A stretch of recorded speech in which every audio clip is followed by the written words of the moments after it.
Selamat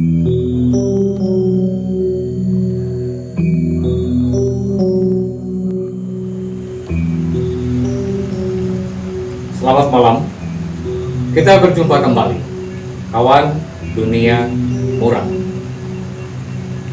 Malam ini kita akan mengeksplorasi dialog antara Zainuddin dengan Hayati yang merupakan penggalan film tenggelamnya kapal Van der Wijk karya Buya Hamka. Masih seperti episode sebelumnya, kami tidak sedang melakukan uji nyali, uka-uka, ataupun memvisualisasikan bentuk dan rupa makhluk astral. Kami hanya menyerap energi, menangkap energi yang paling mungkin bisa kita pertemukan frekuensinya berdasar apa yang kami butuhkan. Dan malam ini kami butuh energi dari dialog antara Zainuddin dengan Hayati. Dan dialog ini merupakan penggalan yang paling populer, banyak dikutip oleh kreator YouTube sebagai dialog yang legend, dialog paling penting, dialog paling dramatis dari seluruh dialog yang termaktub di dalam film itu. Dan Gilang akan mencoba untuk membuat sketsa berdasar apa yang didapatnya, sesuatu yang muncul dari dialog itu, dan semoga tidak ada pengaruh lain, semoga tidak ada yang iseng, tidak ada yang jahil, sehingga konsentrasi Gilang tetap terjaga untuk menyimak dan menyerap energi yang dimaksud. Bukan begitu? Gilang, kita beri salam dulu kepada kawan dunia muram, baik dunia manusia maupun dunia gaib. Semoga semuanya baik-baik saja dan bisa diajak bekerja sama. Itu yang paling penting. Malam ini kita akan langsung untuk memperdengarkan dialog macam apa yang menjadi legend, yang menjadi catatan penting banyak orang, banyak kreator YouTube terutama. Dan ini menjadi, saya pikir menjadi cikal bakal, menjadi tonggak bagi pemerannya Herjunot Ali dengan warna karakter vokal yang menurut saya luar biasa, karena tidak seperti aktor film lainnya. Ini justru lebih cenderung mengandung kekuatan vokal aktor teater. Dan ini yang menjadi penasaran saya, siapa yang melatih vokal Herjunot Ali. Mari kita mulai. Semoga diberikan kelancaran dan kemudahan. Wah, kau regas dengan pucuk pengharapanku. Kau patahkan, meminta maaf. Kenapa kau jawab aku sekejam itu, Zainuddin? Sudah hilangkah tentang kita dari hati ini? Akanlah kau jatuhkan hukuman. Kasihanlah perempuan yang ditimpa musibah berganti-ganti ini. Iya, ujianlah perempuan. Dia hanya ingat kekejaman orang kepada dirinya walaupun kecil, dan dia lupa kekejamannya sendiri pada orang lain padahal begitu besar. Lupakah kau siapakah yang telah tidak bisa? Bukankah kau yang telah berjanji ketika saya diusir oleh Nini Mamamu Karena saya asalnya tidak tentu. Orang hina-hina tidak boleh Minangkabau. Jika itu kau antarkan saya ke simpang jalan, kau berjanji akan menunggu kedatanganku berapapun namanya. Tapi kemudian kau berpaling yang lebih gagah, kaya raya, berbangsa, beradab, berlembaga, berketurunan. Kau kawin dengan dia. Kau sendiri yang bilang padaku bahwa perkawinan itu bukan paksaan orang lain, tetapi pilihan hati kau sendiri. Hampir saya mati menanggung cinta Hayati. 2 bulan lamanya saya tergeletak di tempat tidur. Kau jenguk saya dalam sedihku, menunjukkan bahwa tangan kau telah beringat, bahwa kau telah jadi kepunyaan orang lain. Siapakah di antara kita yang kejam, Hayati? Saya kirimkan surat-surat meratap menghinakan diri, memohon dikasih. Tiba-tiba kau balas saja surat itu dengan suatu bahasa yang sesungguhnya itu tak termakan di ayam. Kau katakan, oh kau miskin, saya pun miskin. Hidup tidak akan beruntung kalau tidak ada uang. Karena itu kau pilih kehidupan yang lebih senang, mentereng, cukup uang, berenang di dalam emas saya, uang kertas. Siapakah di antara kita yang kejam, Hayati? Siapakah yang telah menghalangi seorang anak muda yang bercita-cita tinggi menamanya kau? Tapi akhirnya uang Jawa, tanah Jawa ini lengkap dengan halamannya, sehingga dia menjadi seorang anak kuning yang tawa di muka umum, tapi menangis di belakang layar. Tidak, Hayati, saya tidak kejam. Saya hanya menuruti katamu.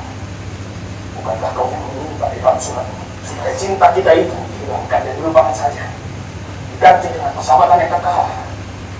Pemilahan itu yang saya pegang teguh sekarang.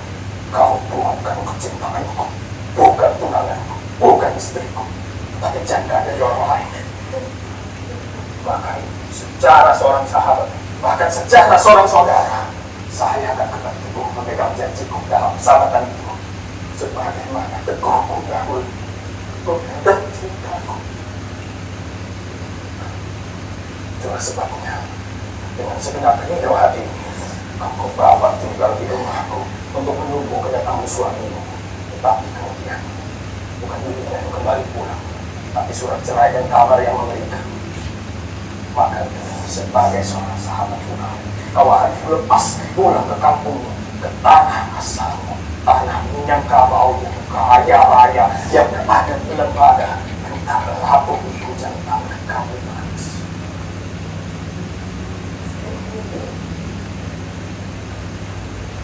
Itukah keputusan yang kau berikan kepadaku? Tidak, saya tidak akan pulang. Saya akan tetap di sini bersamamu. Biar saya kau hinakan, biar saya kau pandang sebagai babu yang hina. Saya tak butuh uang berapapun banyaknya. Saya butuh dekat dengan kau sekali berdiri.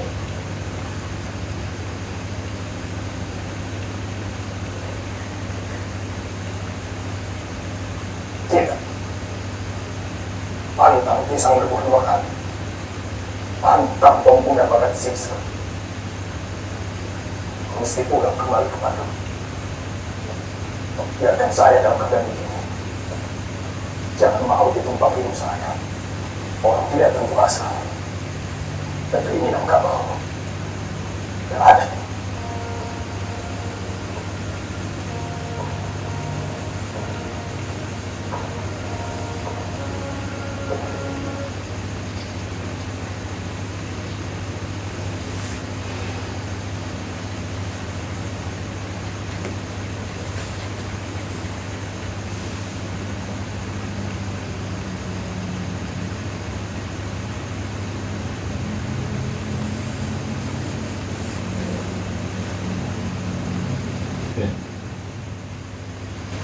Kawan dunia muram, inilah hasil visualisasi dari energi yang ditangkap oleh Gilang terhadap dialog Zainuddin dengan Hayati, penggalan film Tenggelamnya Kapal Panderurut.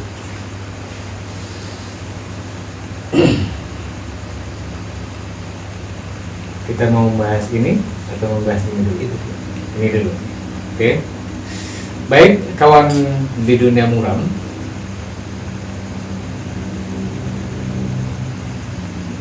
film Tenggelamnya Kapal Van der Wijk. Secara utuh mungkin membutuhkan waktu yang cukup panjang untuk membahasnya, tetapi paling tidak ada semacam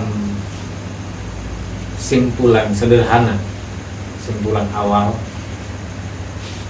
Beberapa penulis kelahiran Minang atau kelahiran Padang diantaranya melakukan proses kritik terhadap adat Minang itu sendiri. Kita tahu bahwa di Minang, Padang dan sekitarnya Islamnya begitu kuat, tetapi sekaligus berhadapan dengan adat yang memosisikan perempuan di atas laki-laki. Sementara banyak hal yang termaktub di dalam Islam menempatkan laki-laki di atas perempuan, dan saya kira ini sebuah benturan secara tidak langsung antara patriarki dalam terminologi agama dengan matriarki dalam pengertian adat. Nah, Buya Hamka sebagai penulis novel ini tampaknya sedang berusaha melakukan kritik terhadap adat yang menjadi tanah kelahirannya sendiri. Tetapi di sini kebetulan beliau memunculkan tokoh lain yang berlatar belakang adat Makassar. Nah, Zainuddin ini berasal dari Makassar, datang ke Padang untuk belajar mengaji di pondok pesantren, kemudian mencari silsilah orang tuanya, bapaknya, termasuk cerita yang kemudian berkembang dilatar belakangi oleh bagaimana kehidupan Zainuddin. Dia hanya mengenal kasih sayang dari seorang perempuan. Itu yang dia ketahui cuma dari ibu angkatnya. Maka ketika dia berada di Padang, bertemu dengan seorang perempuan yang menarik hatinya, membuat cintanya jatuh kepada Hayati, seperti seluruh hidup dan matinya hendak diserahkan kepada Hayati. Maka mungkin ada kesan seperti bucin, tetapi sutradara penulis naskah berikutnya ataupun berdasar dari novel itu sendiri tetap menempatkan Zainuddin pada sikap-sikap tertentu yang justru itu agak berbeda dengan adat dan kebiasaan masyarakat Padang. Betul bahwa Zainuddin sangat mencintai Hayati, tetapi karena keteguhan hatinya memilih untuk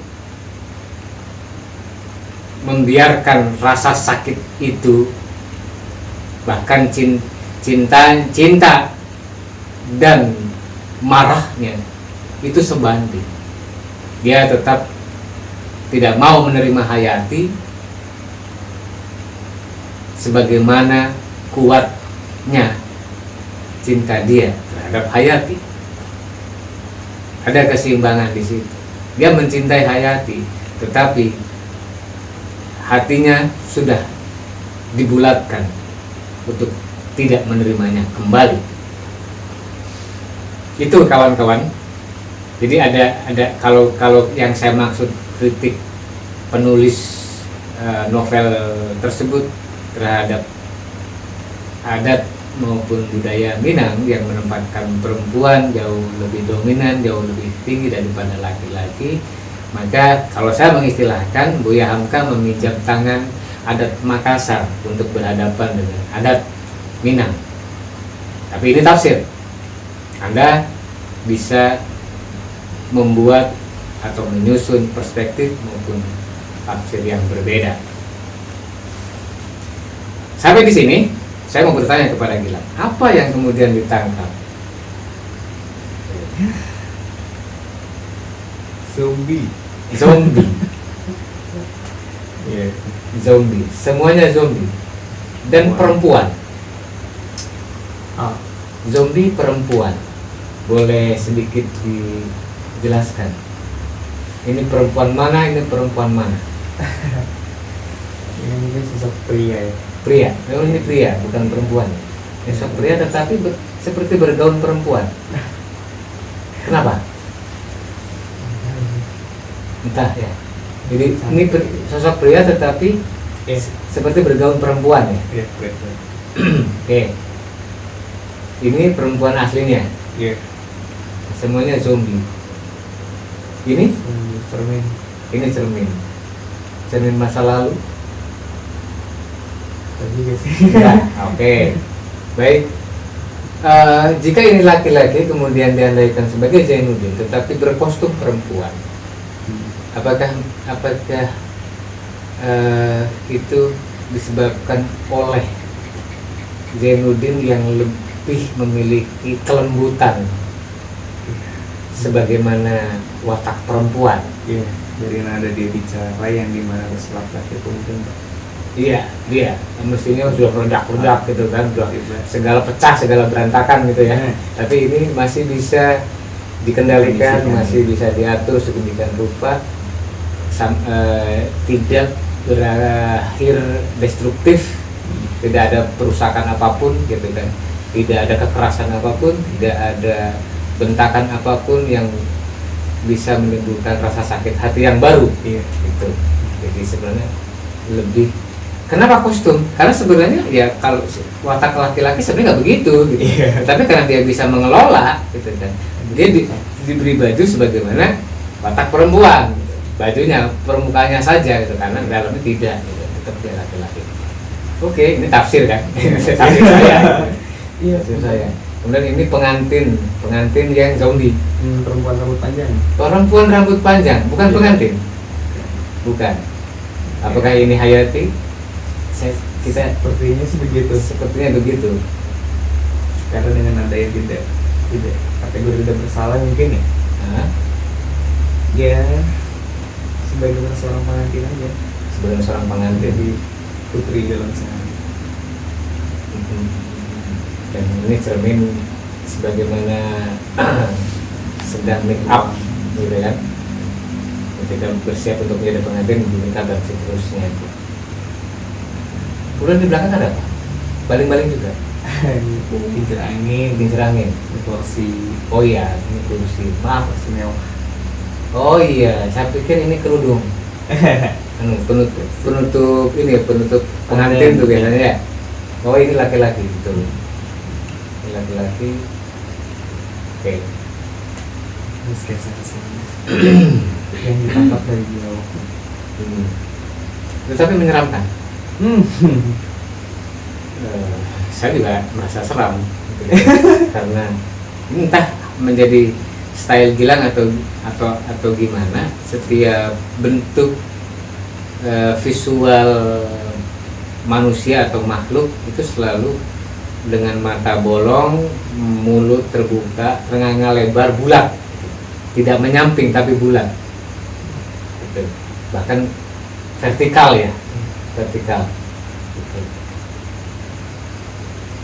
Itu kawan-kawan dunia muram yang bisa ditangkap oleh Gilang dari dialog Zainuddin dengan Hayati. Apakah ini cukup mewakili? Entah.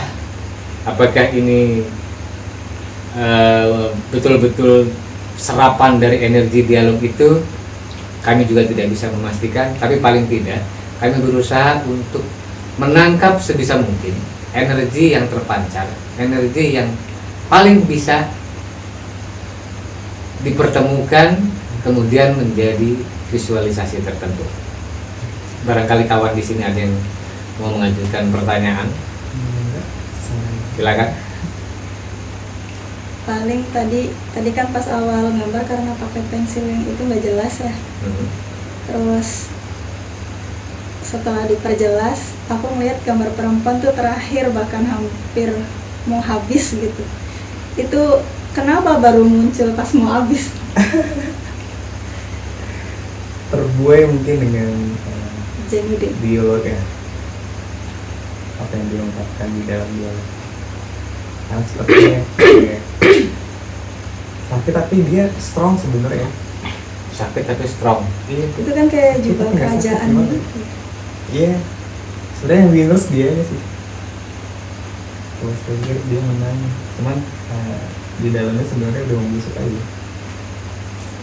Dalamnya sudah membusuk. Iya, kalau kita baca atau lihat filmnya, itu kan situasi dilematis. Gitu kan. Seorang perempuan muda yang bagaimanapun sejak kecilnya diberikan pemahaman bahwa derajatnya lebih tinggi dari laki-laki, derajatnya lebih tinggi dari laki-laki. Kemudian dia dipinang, dinikahi oleh seorang pemuda kaya, gitu kan. Entah dipilihkan atau dia, tapi jelas itu dipilihkan oleh orang tuanya. Tetapi kalau menurut versi Jainuddin kan Hayati tidak bersikap gitu, PHP, gitu kan. memberi janji, tetapi kenyataannya dia justru bertolak belakang gitu. Ya sebagaimana di dalam dialog itu bahwa Hayati berjanji akan paling jika tidak menikah di dunia kita akan menikah di akhirat. Kemudian hanya Jainuddin yang menjadi tambatan untuk tujuan akhir gitu.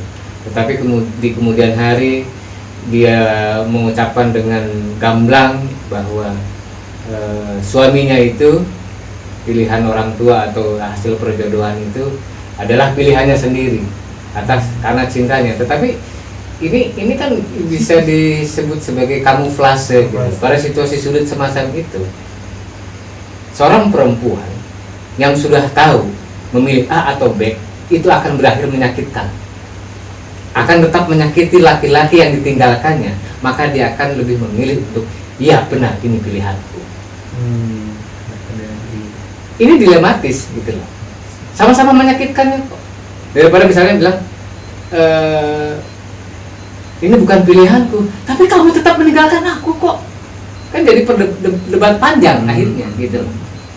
Maka kemudian saya duga bahwa Hayati memilih untuk kalau sekalian sakit sekalian, kalian sakit, iya ini adalah pilihanku, gitu. Bukan pilihan orang tua, bukan karena dijodohkan. Ya karena kalau misalnya dia bilang ini bukan pilihan, aku terpaksa karena ini bukan pilihanku, lantas kita mau ngapain? Toh faktanya Hayati tidak memilih Jainuddin, tidak menikah dengan Jainuddin. Tetapi pada situasi yang diombang-ambingkan seperti itu, kemudian Hayati mendapat kekerasan dari suaminya, kemudian dia terlunta-lunta ditampung oleh Jainuddin, lalu datanglah surat cerai itu, gitu loh.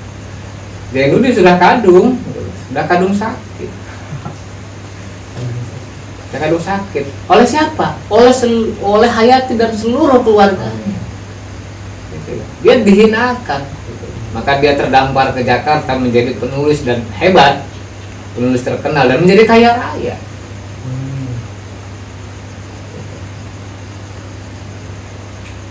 Itu yang terjadi. Tapi saya melihat sikap Jainuddin seperti itu bukan karena dia sudah kaya sehingga berani membalik-balikan kalimat kepada Hayati, tidak. Itu kan masa lalu yang dia simpan, kemudian dia berada pada situasi yang jauh lebih baik saja, gitu. Bukan karena dulu miskin tidak berani ngomong, sekarang kaya baru berani, tidak gitu loh. Ini soal sikap gitu loh. Ini soal sikap, miskin maupun kaya mengatakan itu ya itu, termasuk persoalan soal perasaan sekalipun gitu. Itu sebenarnya. Ada lagi teman-teman? Barangkali mau mengajukan. Misalnya, kenapa posisi laki-lakinya duduk? Ada kincir angin. Kincir, bukan kincir angin, kincir. Ini urusannya dengan Titanic. Kapal itu kan ada kincirnya gitu, di bagian buritannya, di bagian belakangnya itu, sebagai pengatur arah. Entah seperti apa, yang jelas gambaran seperti itu. Kalau tadi soal kenapa gambar perempuan itu di akhir baru terlihat bentuknya gitu. Karena soal dominasi kalimat dari Zainuddin itu tadi sih sebenarnya gitu loh. Ya, berpengaruh terhadap proses terbentuknya. Bentukannya itu kan energi Zainuddin jauh lebih cepat muncul karena dialog maupun energinya jauh lebih kuat daripada Hayati. Maka proses visualisasinya pun menjadi lebih dulu. Kalau kita dengar tadi suara Hayati kan cenderung lebih lemah, bahkan gejlog gitu kan. Iya, Zainuddin yang begitu kuat, berat, powernya terjaga, kemudian berbalas Hayati yang tiba-tiba seperti vokal artis sinetron. Artis narasi. Itu. Jadi apa yang bisa disimpulkan dari visualisasi sama ini? Visualisasi ini sebenarnya gimana sih? Apa yang pasti terbersit ya, pasti. Apakah itu suasana yang ditangkap pada saat mendengar dialognya itu akan-akan di kisah klasik dan Yunani Roma. Kayak si pria ini sudah hampir jadi mumi ya, karena entah kelaparan entah gimana, karena energi dari dialognya si Zainuddin tuh dia udah membusuk tapi disimpan busukannya itu. Entah busukan secara historik kronologi dengan si baca namanya Hayati. Tapi yang salutnya itu kenapa dia pakai perempuan kan, laki-laki tidak ada yang mungkin bisa menahan gejolak sekuat itu. Iya, sekuat itu. Makanya dikasih lo sebuah kursi kerajaan. Dia winnersnya. Jadi dia menempati derajat tertentu gitu kan. Meskipun derajat itu kincir kan. Karena dia terombang-ambing. Sebenarnya dia karena dia perantau gitu kan. Iya. Dari Makassar ke Padang kemudian ke Jakarta gitu kan. Panjang perjalanannya kan menimbulkan itu. Dan menggunakan kapal laut. Itu. Oke, jadi dilema di sini kan, mana kenapa terakhir juga energi yang dihasilkan dari perempuan itu seakan-akan tidak ada isinya, pasrahan gitu ya, tapi enggak pasrah juga, dia kosong. Ya kosong. Karena detakan kaca seakan-akan ya dia berbicara pada dirinya sendiri, dan ini sebagai ilustrasi yang dia pikirkan ke diri dia. Mungkin gitu sih yang saya. Baiklah. Jadi cukup gitu ya. Tidak ada lagi? Ada sih. Apa? Dari ini kan masuk ke edisi ketiga ya. Ya. Yang pertama puisi, kedua musikalisasi, sekarang dialog film. Apa yang menjadi pertimbangan teman-teman dalam memilih dialog Hayati dan Zainuddin, selain tadi di depan disampaikan banyak digunakan kemudian legend, apakah ada pertimbangan khusus misalnya karena ini karya-karya yang sudah dipilih yang sebelumnya juga ini bagus-bagus gitu, atau seperti apa? Ya sebenarnya dia pertimbangan memilih dialog ini sebagai bahan ya, bukan sekadar bagus sih, tapi kita bisa dengan saksama dengan secara bersama juga sudah mendengarkan bagaimana kalimat-kalimat, dialog-dialog yang dikeluarkan oleh Zainuddin itu sastra, sangat sastra. Maaf, kau regas seluruh pucuk pengharapanku, regas seluruh pucuk pengharapanku, itu udah nyastra. Dari kalimat awalnya saja sudah luar biasa gitu loh. Regas itu bukan kata yang umum digunakan dalam dialog sehari-hari. Ya, ini jadi tidak sabar nanti edisi berikutnya apalagi ya. Oh, nanti gampang itu sih. Coming soon ya. Nah itu karena bagaimanapun kita kembali ke awal bahwa ini eksplorasi rupa dan sastra gitu kan. Jadi tidak bisa meninggalkan begitu saja. Kita tidak bisa mengambil bahan-bahan yang pop misalnya, bahan-bahan yang unsur sastranya terlalu sedikit misalnya gitu kan. Maka itu yang harus menjadi pertimbangan yang harus dijaga sebenarnya itu ya. Dan seluruh kalimat Zainuddin itu sastra yang sangat nyastra. Kaya raya, bermartabat, berlembaga, berketurunan, itu bukan bahasa sehari-hari. Pantang pisang berbuah 2 kali, pantang pemuda akan sisa. Wah, ini sastra itu. Ada sastra lisan, sastra Melayu gitu, tapi ini kan digunakan di hari ini itu relevan gitu dalam konteks kesusastraan, baik lisan maupun tulisan. Gitu. Luar biasanya Buya Hamka tuh di situ. Karyanya sudah cukup lama tetapi evergreen. Saya pikir sampai kapan ini masih bisa kita perdengarkan, masih bisa digunakan. Bahkan mungkin pada suatu masa kalimat atau kata-kata semacam itu bisa kita gunakan untuk kehidupan sehari-hari. Jangan kau regas pucuk pengharapanku. Ketika modus misalnya ngerayu cewek misalnya begitu, bisa gila itu. Nanti ceweknya balasnya, wah kamu di bawah terlalu tinggi mas. Nah itu jegleknya itu di situ.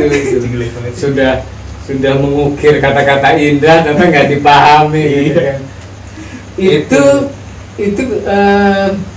cowoknya yang terlalu berlebihan ekspektasinya, atau dia memilih perempuan yang salah karena tidak bisa memahami kata-kata semacam itu gitu kan. Merasa salah. Ya itu. Saya pikir apa lagi? Ada? Masih? Oke. Saya pikir cukup ya. Kita akan closing dan kawan-kawan dunia muram akan bisa menyaksikan hasil guratan Gilang di akhir video. Semoga bisa dilihat cukup jelas. Terima kasih seluruh kawan dunia muram. Jangan pernah takut untuk mengenali ruang imajinasi kami.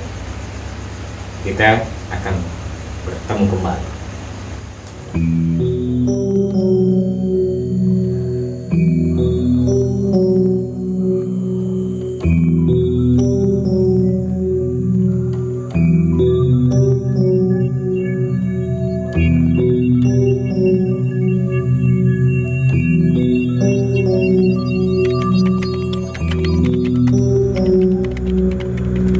Jangan takut untuk mengenali ruang imajinasi kami.